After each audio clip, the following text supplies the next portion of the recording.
시작기도 여러분들 성모성 할 줄 아나요? 네. 안 보고 할 줄 알죠? 네. 해보죠. 자, 성부와 성자와 성령의 이름으로. 아멘. 은총이 가득하신 마리아님 기뻐하소서. 주님께서 함께 계시니 여인 중에 복되시며 태중의 아들 예수님 또한 복되시나이다. 천주의 성모 마리아님 이제와 저희 죽을 때 저희 죄인을 위하여 빌어주소서. 아멘. 성부와 성자와 성령의 이름으로 아멘. 아이고 이뻐라. 기도문도 다 외우고 이뻐 죽겠네 아주 그냥. 자, 오늘 배울 내용은 혼인성사입니다. 혼인성사. 그래서 우리 몇 과죠?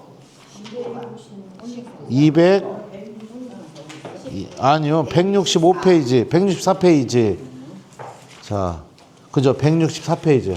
이 혼인성사에 대해서 배울 건데 여러분들은 이미 다 결혼하셨죠? 네. 그래서 혼인성사를 따로 받을 일은 없을 거예요. 근데 세례 받는 순간 여러분들도 혼인성사의 은총과 효과가 동시에 주어지게 됩니다. 자, 잘 들으세요. 천주교는 한번 결혼을 하잖아요. 혼인을 하게 되면 이거는 남자와 여자가 정말 사랑해서 결혼을 하는 거잖아요. 그죠? 그죠? 여기 결혼할 수 있었던 중요한 원인이 뭐냐면 사랑입니다. 그죠? 사랑해서 결혼하는데 천주교는요, 예수님께서 이 결혼을 성사로 만들어 놓으셨어요. 그래서 어떻게 되느냐? 남자와 여자가 사랑해서 결혼하게 될 때 혼인성사를 받게 되게 되면 이 남자와 여자가 하나가 되는 거를 누가 만드셨느냐? 하느님께서 남자와 여자를 하나로 묶어주고 계시다고 그렇게 믿고 있습니다. 그러니까 서로 사랑하다가 결혼해 살다가 사랑이 없어졌어요. 그래서 이 남자 별로 마음에 안 들어. 이혼하고 싶어요. 자, 그러면 천주교는 가능할까요? 불가능할까요? 네? 사회법적으로는 이혼할 수 있습니다. 사회법적으로는.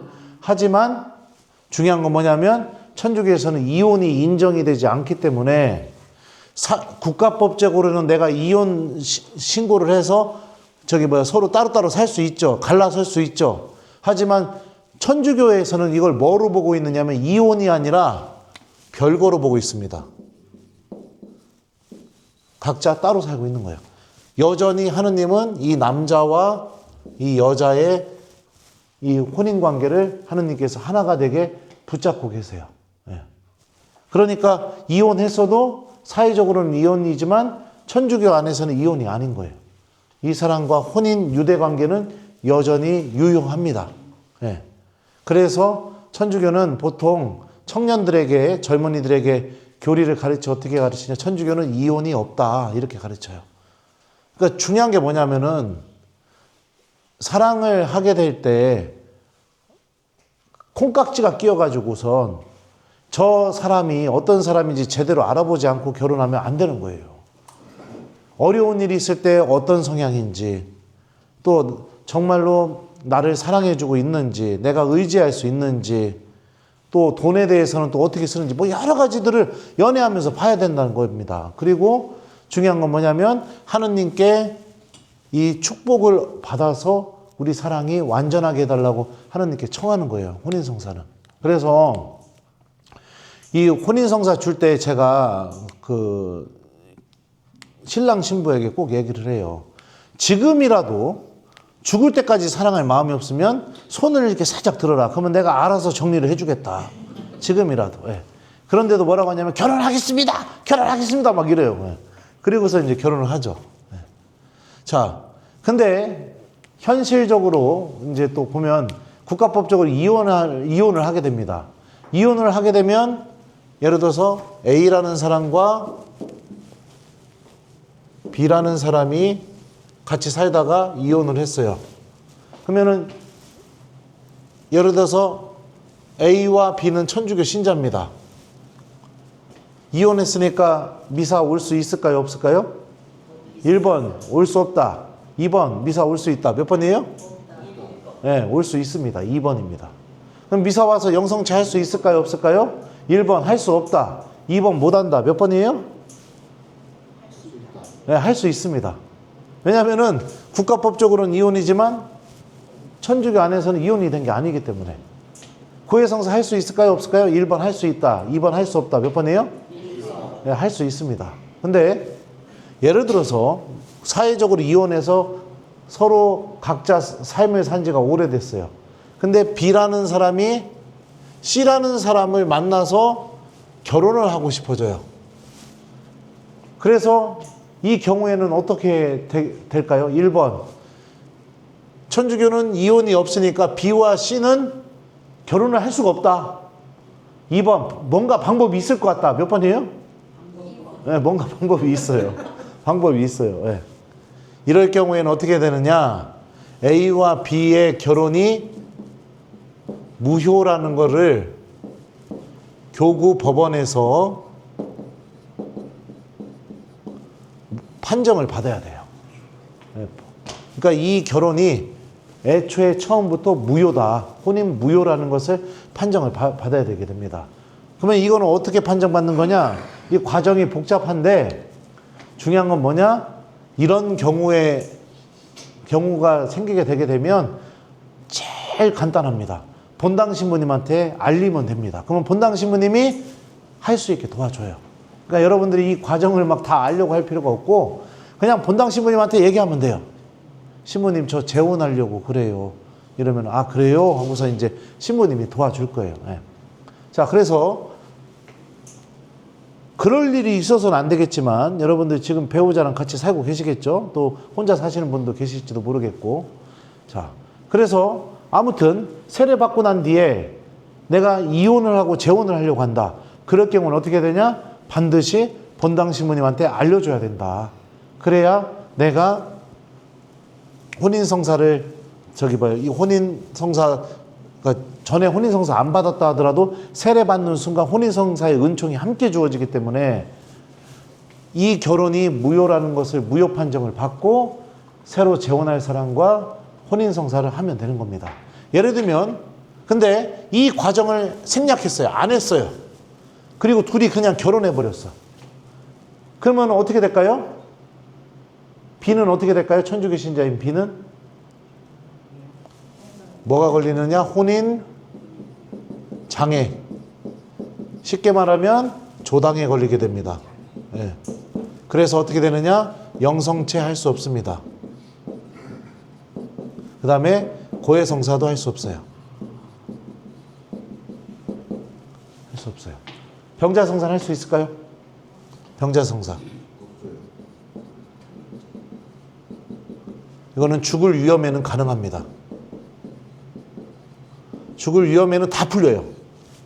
조당에 걸렸어도 죽을 위험이면은 병자성사 받을 수 있습니다. 네. 자, 아무튼 혼인 장애가 걸리기 때문에 그러면 이 사람 성당 오면 됩니까? 안 됩니까? 와도 돼요. 근데 뭐를 못하느냐? 영성체와 고해성사를 못해요. 계속. 그러면 이 상태로 신앙생활 할 수 있을까요? 없을까요? 할 수는 있겠죠. 근데 본인의 영혼이 계속해서 하느님으로부터 멀어져 나가겠죠. 그러니까 왜 이런 선택을 하느냐? 할 필요가 없다. 그냥 재혼하기 전에 본당 신부님한테 알리기만 하면 된다. 그러면 신부님이 알아서 교구 법원에 연락해서 필요한 서류 가져다가 앉아가지고 같이 작성을 하고 그리고 나서 내가 재혼을 할 수 있게 도와준다. 이렇게 알고 계시면 돼요. 그러니까 아무튼 이혼하지 마시고 세례받고 나서 이혼하지 마시고 그리고 혹시라도 불가항력적으로 너무나 어쩔 수 없이 뭐 그런 일이 벌어졌다면 신부님한테 얘기하시면 됩니다. 이게 이혼했다고 얘기하시는 게 아니라 이혼한 뒤에 재혼하려고 할 때 요거를 알고 계셨으면 좋겠고 왜 이렇게까지 하느냐? 혼인이 여러분들 결혼이 그냥 남자와 여자가 서로 좋아가지고 하는 거 이상의 것이기 때문에 그래요. 자, 결혼을 하게 되면 제일 먼저 어떤 일이 벌어져요? 자녀가 생기게 되죠. 그죠? 네. 생명이 태어나게 된단 말이에요. 생명이 탄생하게 하는 일은 누가 하시는 일이냐? 이거 하느님께서 하신 일이에요. 그죠? 세상을 창조하셨으니까. 그러니까 부부는 하느님께서 하신 이 세상에 생명을 주셨던 것처럼, 아담과 하와를 만드셨던 것처럼 서로에 대한 사랑을 통해서 이 하느님의 창조 사업에 동참하게 되는 부르심을 받는 겁니다. 그러니까 단순히 그냥 서로 좋아갖고 사이다가 아이고 그냥 말아 그냥 헤어져 막 이런 게 아니라는 거예요. 예.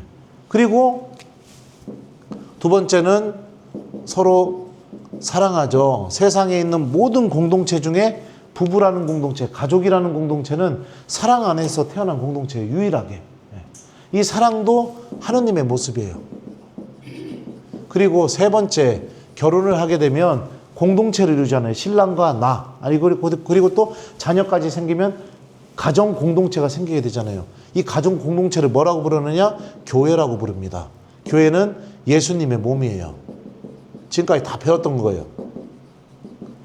그러니까 결혼을 통해서 부부가 그 누구보다도 하느님과 깊이 일치하게 되고 하느님의 사랑의 표징이 되어주고 그리고 예수님, 그러니까 머리이신 예수님과 결합되게 되는 이 놀라운 일들이 벌어지게 됩니다.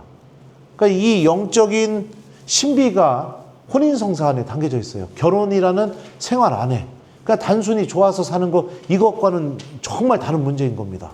그러니까 그렇기 때문에 이 결혼이 거룩한 것이고 그렇기 때문에 이 결혼이 소중한 것이고 그렇기 때문에 여러분들이 결혼해서 살게 된다는 것만으로도 이 하느님의 거룩함으로 초대받은 겁니다.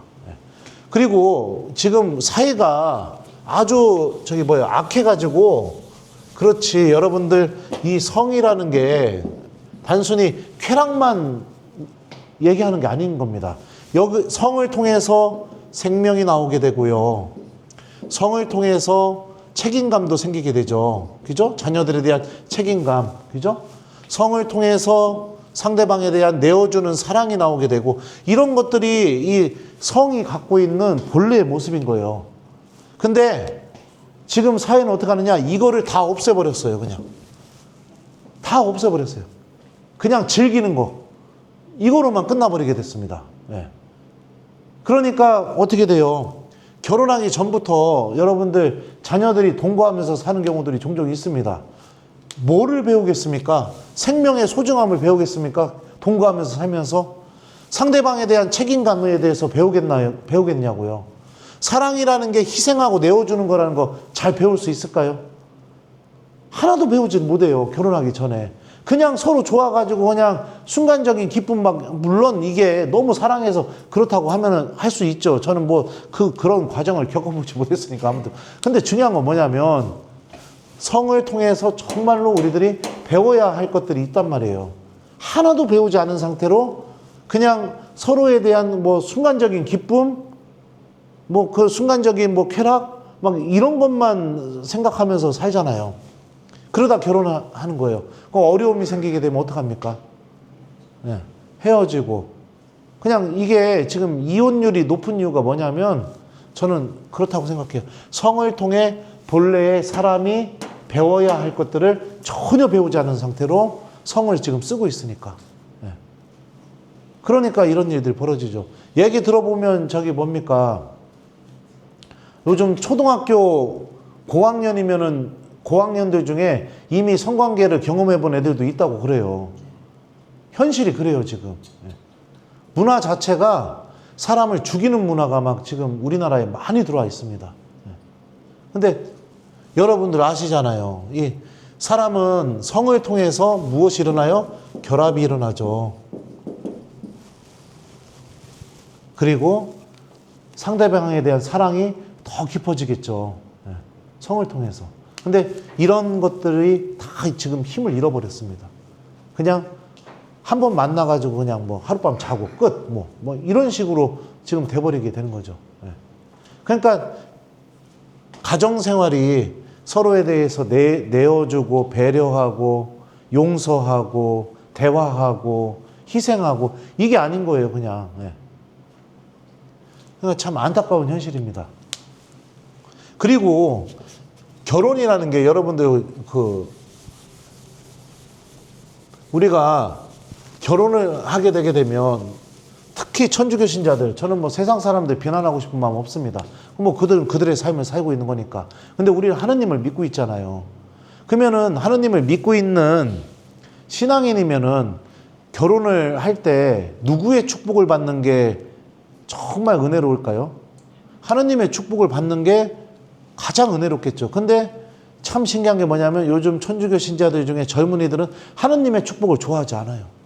예식장에서 그냥 사람들 모아놓고 뭐 축복이고 뭐고 이런 것도 없어요. 그래도 옛날에는 그래도 결혼하신 어른들 중에 누군가가 주례라도 보면서 결혼 생활 이렇게 해라라고 이렇게 조언도 해주고 했는데 그것도 없어요. 요즘에는 그냥 쇼처럼 막 이렇게 신부가 막 이러면서 등장하고 막 신랑은 막 앞에 가서 막 이렇게 춤추고 막 이게 결혼식이에요. 이게 쇼 보여주는 거 이게 전부라고요. 그리고 사람들한테 박수 받고 그거 촬영해가지고선 그 휴대폰에다 올리고 그래서 다른 사람들이 부러워하면 그게 끝인 거예요. 결혼이 무슨 부러워하는 겁니까? 결혼은 사랑하는 거죠. 살아봐서 알잖아요. 상대방 때문에 환장하고 죽을 것 같아도 그냥 몇 번이고 참고 애들 생각해갖고 참고 그게 결혼이잖아요. 그게. 그러면서 예수님의 그 사랑을 부부가 배워나가는 거거든요. 예수님 봐봐요. 여기다 목구멍에 못 박아도 그냥 그 못 박는 사람들에서 기도한 것처럼 옆구리에 막 찔러도 막 그 사람들 용서해주고 기도해 준 것처럼 부부의 삶이 그렇다고요. 자녀를 대하는 것도 그렇고 진짜 내 손바닥에 목구멍이 생긴 건 아니지만 삶을 살다 보면 진짜 내 가슴에 막 목구멍 생길 일들이 몇 번이고 벌어졌을 거 아니에요. 네? 남편이 막 돈을 날렸는데도 그거 막 울면서 용서하기도 하고 자녀들이 뭐 달라고 해갖고 줬는데 그것도 제대로 쓰지도 않고 어디다 헛군데다 썼는데 그것 때문에도 막 속상한데도 막 용서하고 다시 내어주고 하느님의 사랑을 가족과 부부가 배워나가는 과정이란 말이에요. 근데 이런 것도 없어요. 없다고요. 더 이상 보여줄 게 없으면 결혼했음에도 불구하고 이제 헤어질 준비를 하는 겁니다. 나랑 맞지 않아. 나랑 맞지 않아. 근데요, 여러분들 생각해봐요. 연애할 때부터 생각해보세요. 원래 그 사람 처음부터 나랑 맞지 않은 사람이었어요. 나랑 뭐가 맞았어? 생긴 것도 다 틀렸지. 식성도 다르지. 삶을 살아왔던 환경도 다르지. 다 다르잖아요. 근데 나랑 맞지 않은 게 매력으로 느꼈던 이유가 뭐예요? 사랑이잖아요, 사랑. 근데 사랑해서 결혼해놓고 나중에는 나랑 맞지 않아. 나랑 맞지 않아. 이렇게 돼버리게 되는 거죠. 그러니까 성이 왜곡되어 있고 결혼의 신성함이 왜곡되어 있고 부부의 삶이 왜곡되어 있고 그래요. 근데 요즘은 저는 잘 모르겠는데 그런 얘기도 들었어요. 결혼을 하게 되면 공동으로 생활비 통장을 하나 만든대요. 그래서 남편도 돈을 벌고 부인도 돈을 벌잖아요. 그러면 우리 한 달에 생활비 50만 원씩 내자 하면은 매달 여기다가 자기 월급에서 50만 원씩 보내는 거예요. 그래갖고 이거 갖고 산대요. 근데 저희 엄마 아빠 살았던 거 보면은 그런 게 어디 있어요. 그냥 다 합쳐서 살고 그냥 그런 거지. 그러니까 이미 이게 뭐예요? 벽이 있다는 거죠. 벽이. 각자. 그리고 각자의 삶을 중요하게 여기고. 근데 각자의 삶이 어디 있어요? 부부가 하나인데 결혼하게 되면. 모르겠어요. 신부님 너무 고리타분합니다. 이렇게 생각할지 모르겠지만 아닙니다. 고리타분한 거일지 모르겠지만 저는 그래요. 사랑은 아주 보수적이어야 된다고 생각합니다. 사랑이 개방적이면 어떻게 돼요? 그러면 내 남편이 나랑 팔짱 꼈다가 저 여자랑 팔짱 꼈다. 아, 개방적인 사랑 좋네요. 그런 게 어디 있어요? 사랑은 처음부터 보수적이에요. 본질 자체가. 나 아니면 아니야. 다른 사람 절대 안 돼. 이게 처음부터 보수적이거든요. 사랑은. 하여튼 그렇습니다. 그래서 천주교는 이 혼인이 갖고 있는 본래의 의미를 지키려고 해요. 이혼도 반대합니다. 낙태도 반대해요. 낙태도 안 되는 거예요. 뱃속에 있는 수정체, 정자와 난자 만나가지고 뱃속에 있어요. 그게 세포입니까? 세포일 수 있죠. 근데 그게 10개월이 지나면은 무엇이 됩니까, 그게? 100% 사람이 되죠. 100%. 아직 사람의 꼴을 못 갖췄다 하더라도 그게 예를 들어서 사람이 아니라 다른 게 될 가능성이 있나요? 절대 없죠. 100% 사람이 될 가능성이면 뱃속에 있는 그 태아도 당연히 사람이죠. 근데 그럼 태아의 인권은 누가 보장해줘요? 그죠? 예. 태어날 권리, 생명을 누릴 권리, 부모에게 사랑받을 권리가 다 있는데 뱃속에 있는 아이는. 예. 아무튼 그래서 낙태도 반대예요. 다 반대예요. 아주 보수적이에요. 생명을 소중하게 여기기 때문에 그렇습니다. 아무튼 그거는 또 뒤에 가면은 또 생명윤리에 대해서 이렇게 배우는 기회가 있을 거예요. 자, 그래서 혼인의 본래의 의미를 지키려고 한다, 천주교는. 이게 사람을 살리는 길이라고 천주교는 그렇게 가르치고 있다. 예. 좀 살아보고 마음에 안 들면 이혼하고, 좀 살아보고 마음에 안 들면 이혼하고. 이런 삶은 영원히 병들어가게 돼 있습니다. 영원히 병들어가게 돼 있어요. 사랑은 좋은 감정만이 사랑이 아니라 희생하고 인내하는 것도 사랑인 거예요. 예. 마음이 찢어지게 아픈데도 그거를 이겨내고 용서하는 것도 사랑인 거죠. 예. 자, 아무튼 그래요. 그런데 또 개별적으로 여러 가지 사정이 또 있겠죠. 이혼할 수밖에 없었던 그런 여러 가지 사정. 예를 들면은 뭐 남편이 막 폭력을 행사한다거나, 가족들을 두드려 팬다거나, 아니면 또 예를 들면은 결혼하기 전에는 이 사람을 이 정신병이 있었는데 나한테 전혀 알리지도 않고 몰랐었는데 결혼하고 살아보니 이 사람이 완전히 이게 이상하다, 정신병이 있다거나, 이런 경우에는 혼인이 무효가 돼요. 무효 원인이 돼요. 예. 정상적인 사랑의 관계를 맺을 수 없는 원인이 있으면 혼인은 무효가 되기도 합니다. 예. 아무튼 자, 그래서 또 보면은 자, 천주교 신자가 있습니다. A라는 사람이 천주교 신자예요. 자, B라는 사람은 천주교 신자가 아니에요. 결혼할 수 있을까요, 없을까요? 네? 결혼할 수 있을까요, 없을까요? 네? 비신자. 결혼 불가능합니다. 교회법적으로. 네. 사회법적으로는 결혼할 수 있어요. 자, 이런 경우에 어떻게 해야 되느냐? 본당 신부님한테 알리면 돼요. 그러니까 뭐든지 본당 신부님한테 알려주면 돼요. 그러면 해결이 가능해. 근데 이제 이거를 얘기 안 하고선 둘이서 그냥 결혼했다. 장소도 어디냐? 예식장에서 했다. 그럼 어떻게 되느냐? 이것도 혼인 장애입니다. 그래서 어떻게 돼요? 영성치 할 수 없고요. 고해성사도 할 수 없습니다. 자, 교회법에서는요, 어떻게 얘기하냐면 천주교 신자는 천주교 신자하고만 결혼할 수 있다. 그리고 결혼하는 장소도 성전이어야 돼요. 성당에서만 결혼할 수 있어요. 그러니까 이 요건이 갖춰지지 않으면 이 둘이 결혼했다 하더라도 이거는 혼인이 이루어진 상태가 아닌 거예요. 네. 그러면 이게 왜 죄입니까? 왜냐하면 둘이가 교회법적으로는 결혼이 이루어지지 않은 상태에 둘이 어떻게 해요? 지속적으로 부부관계를 맺겠죠. 이걸 부부관계를 혼인성사 이후에는 죄가 아니에요. 이건 죄가 아니라 거룩한 거예요. 왜냐하면 성을 통해서 생명이 만들어지고 사랑이 이루어지게 되고 그 하느님의 모습을 닮아가는 거니까. 근데 혼인성사가 이루어지지 않고 결혼 전에 부부관계가 이루어진다. 이건 죄예요. 지속적인 간음의 상태가 되는 겁니다. 지속적인. 이래서 혼인 장애에 걸린 게 된 거예요. 네. 자, 그러면 이 경우에 어떻게 해야 되느냐? 본당 신부님한테 알리게 되면은 본당 신부님이 둘을 면담을 합니다. A라는 사람과 B라는 사람 면담을 해요. 그래서 중요한 약속 중에 하나가 자녀를 낳게 되면 A한테 신앙교육을 자녀들에게 시킬 것을 약속을 받아요. 그리고 B라는 사람에게는 당신 성당 나오셔야 됩니다. 이런 얘기도 안 해요. 뭐냐? A가 성당 나가는 거 방해하지 않겠다. 그러니까 A가 신앙생활하는 거 내가 보장해 주겠다. 그리고 자녀가 태어나가면 A는 자녀들에게 세례를 받게 하고 신앙교육을 시켜야 될 의무가 있으니 자녀들도 성당 나가는 거 방해하지 않겠다. 방해하지 않겠다는 약속을 받아요. 이렇게 해서 이 약속을 다 받게 되게 되면 어떻게 되느냐? 교회법으로는 금지되어 있지만 이 혼인이 이루어지게 됩니다. 이거를 뭐라고 부르느냐? 관면혼이라고 부릅니다. 예, 관면을 받은 거예요. 천주교 신자끼리만 결혼할 수 있는 이 조항에 대해서 관면을 받은 거예요.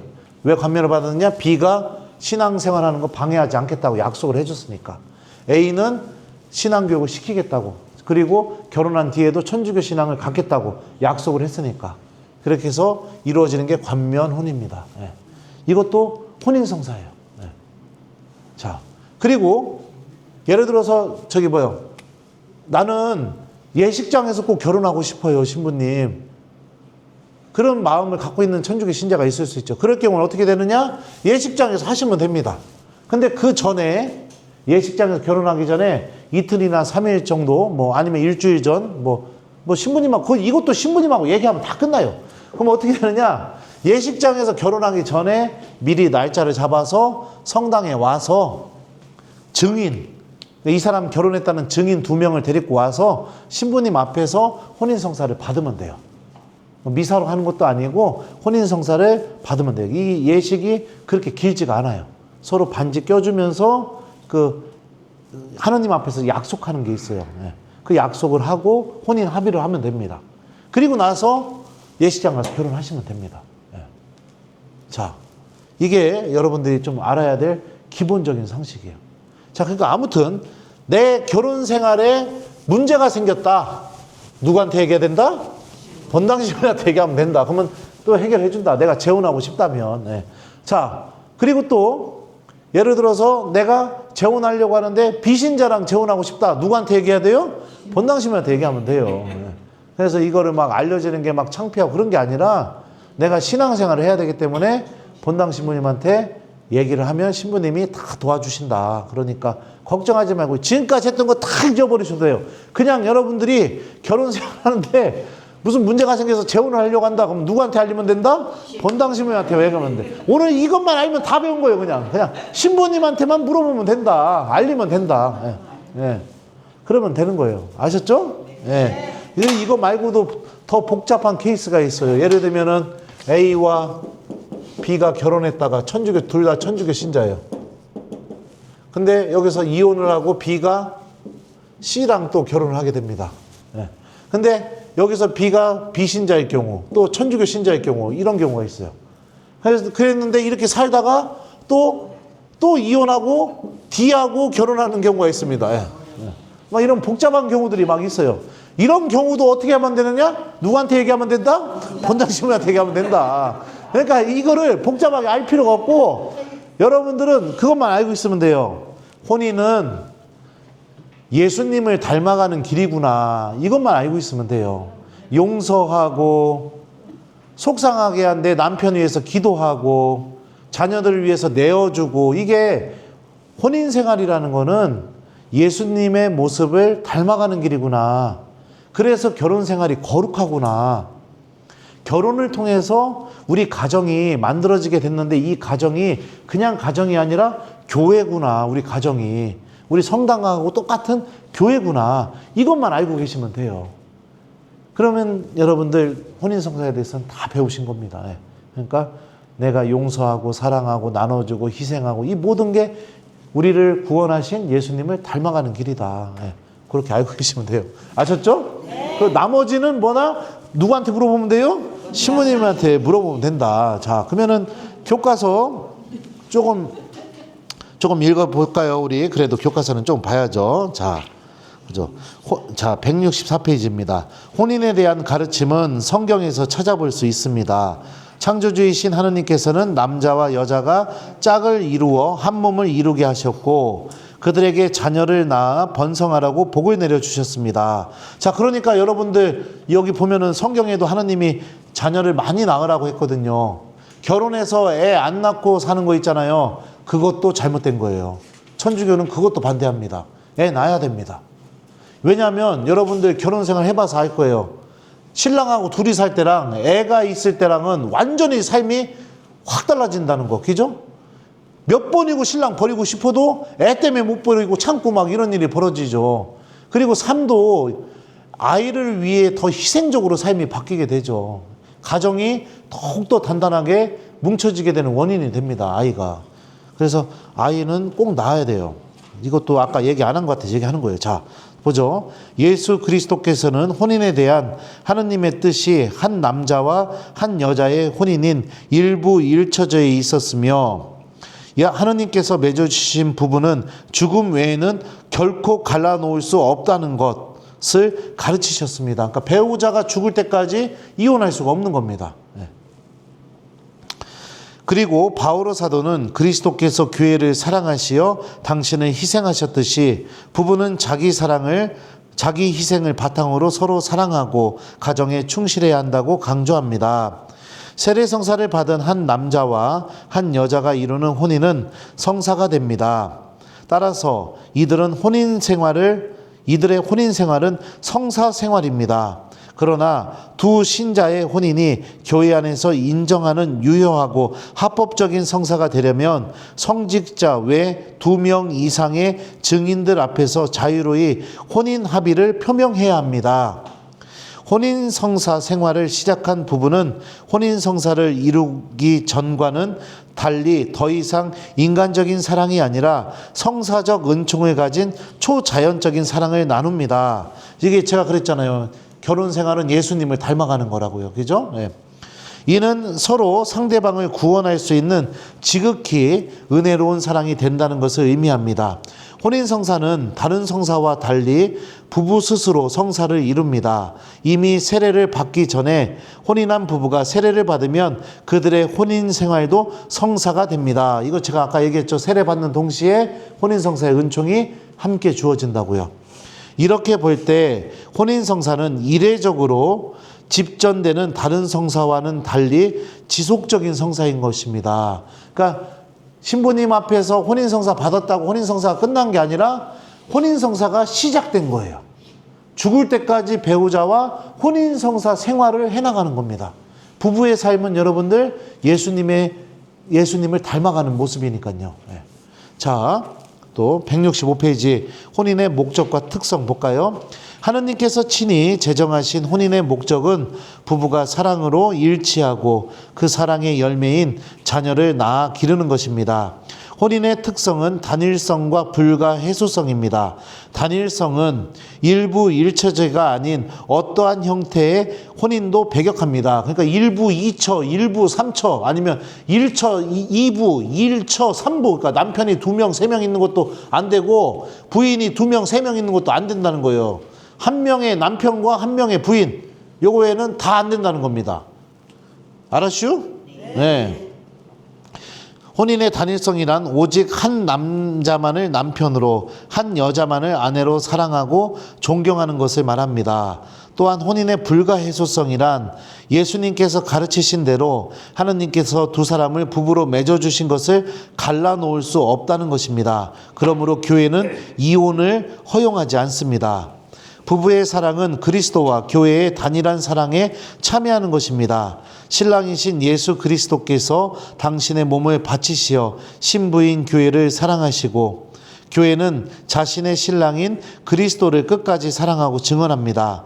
그리스도와 교회가 갈라질 수 없듯이 혼인의 서약을 한 부부는 죽음이 아니면 갈라질 수 없으므로 신랑 신부는 그리스도와 교회의 사랑을 본받아 서로 사랑하고 자녀를 낳아 기름으로써 혼인의 서약을 완성해야 합니다. 이렇게 돼 있어요.